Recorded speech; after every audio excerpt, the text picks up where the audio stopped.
বারুইপুর হাসপাতালের মেডিসিন বিভাগের ডাক্তার অভিদেব নস্করকে হুমকির অভিযোগে আটক করা হয়েছে তৃণমূল নেত্রী মুনমুন মোল্লাকে। অভিযোগ, তৃণমূল নেত্রী মুনমুন ওই ডাক্তারকে হাসপাতালে ঢুকে তার চাকরি খেয়ে নেওয়ার হুমকি দেন। ঘটনার সময় উপস্থিত রোগীরা বিষয়টি জানায় বারুইপুর থানায়। খবর পেয়ে হাসপাতালে পৌঁছে অভিযুক্ত মহিলাকে আটক করেছে বারুইপুর থানার পুলিশ। পুলিশ সূত্রে খবর, জয়নগরের বামুনের চকের বাসিন্দা মুনমুন মোল্লা এলাকায় তৃণমূল কর্মী হিসেবেই পরিচিত। স্থানীয় বেশ কয়েকজন যুবকের একটি বিদেশি সংস্থায় চাকরি পাওয়ার কথা, সেই জন্য তাদের মেডিকেল টেস্টের প্রয়োজন। সেই মেডিকেল টেস্ট করাতেই এলাকায় কিছু যুবককে নিয়ে তিনি বারুইপুর মহকুমা হাসপাতালে পৌঁছেছিলেন।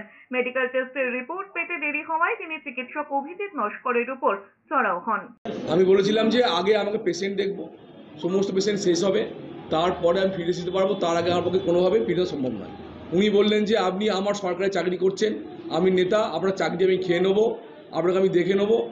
বলে আমার নেতাকে ডেকে আনুন, আপনি কোন নেতা বলেছে কথা আপনার, আর আপনি কোন নেতা হিসাবে দেখান, আপনার চেয়ারম্যান এমএলএকে ডেকে আনুন, কথা বলুন এখানটায়। আমার এই চাকরি দরকার নেই, চাকরি ছেড়ে চলে যাবো আমি কালকে, আমার চাকরি চালে কিছু যায় আসে না। বেরিয়ে যান, আপনি গরু ছাগল, আপনাকে চাকরি তাহলে আপনার তারা চাকরি কি করে থাকে দেখবো, আমি এইটুকুই বলেছি।